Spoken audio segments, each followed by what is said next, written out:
Agentic AI platforms take actions to achieve results. They can work autonomously over time and don't have to end their workday. So no need for lunch breaks or time off, Jay. Yes, an employer's dream.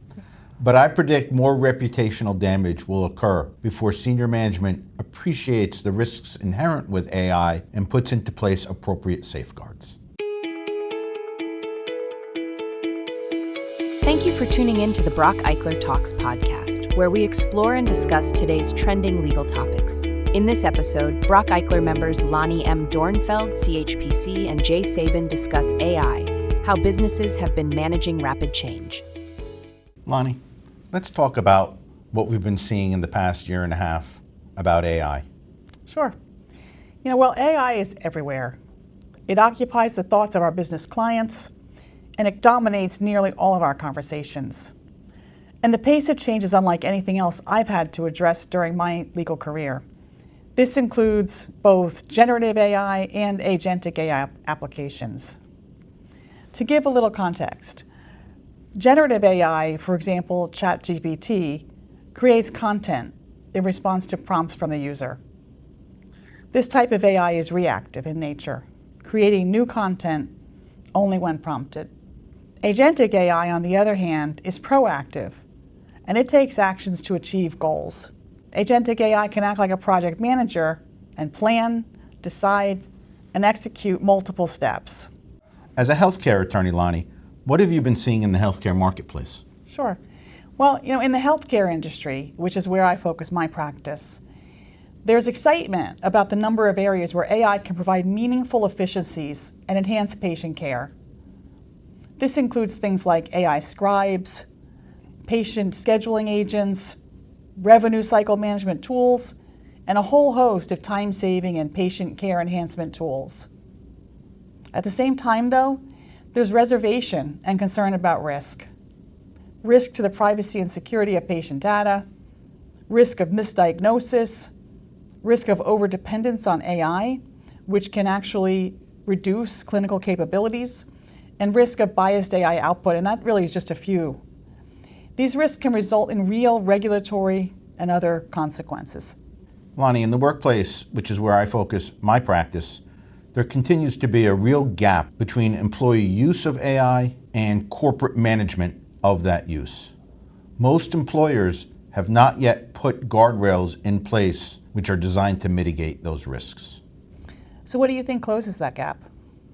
Have well-known persons and companies been embarrassed by attaching their good name to shoddy AI work product? Most definitely. For example, Deloitte's Australian business last year had to retract a study it had submitted to the Australian government because it contained several AI-generated fabrications. The headline, quote, Deloitte was caught using AI in $290,000 report after a research flagged hallucinations, quote, did irreparable harm to that organization's good name.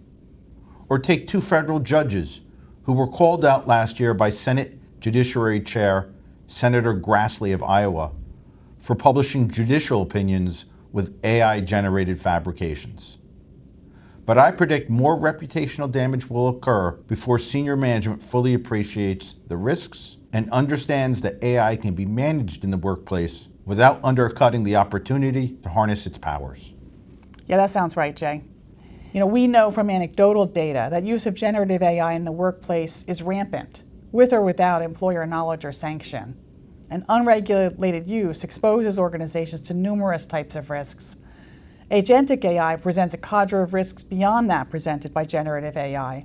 Because these agentic AI platforms can interact with multiple electronic systems, pull data from those systems, and essentially execute functions with limited human involvement, the associated risks, especially regulatory and cyber risks, are exacerbated.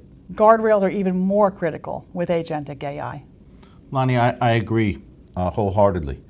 In fact, I've been counseling business clients that even if they have not yet developed a holistic AI policy for their workforce, they should at least on an interim basis advise employees that agentic AI cannot be used for work purposes without express management approval.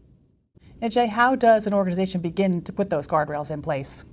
In multiple ways, starting by appointing someone or some group with the ultimate responsibility.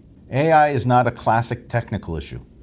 It's easy to obtain, easy to download, easy to use, and doesn't require coordination with any other digital databases.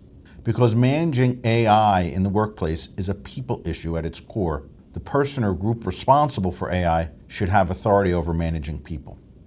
Well, Jay, what else? Here's a short list.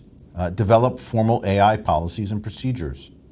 Educate management and employees about the risks and the policies and procedures that the organization has developed. Develop management understanding of the AI application marketplace and how it's evolving.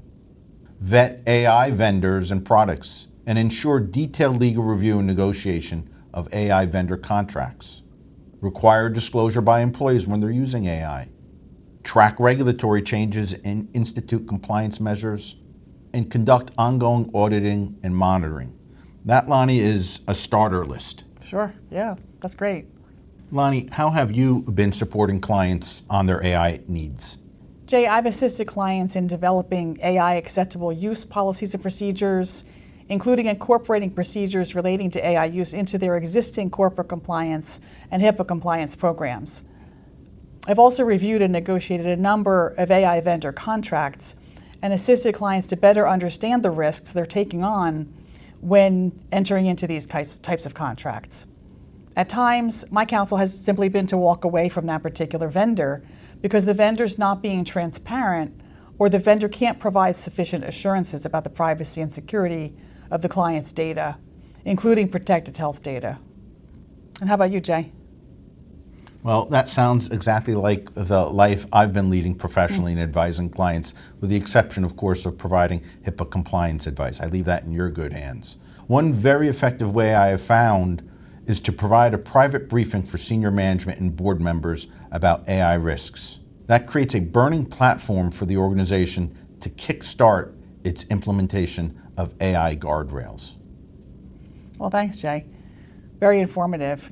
For more on our perspective about how to kickstart, solidify, enhance, or augment your organization's management of AI, please don't hesitate to contact either of us. Thank you, Lani. Thanks, Jay.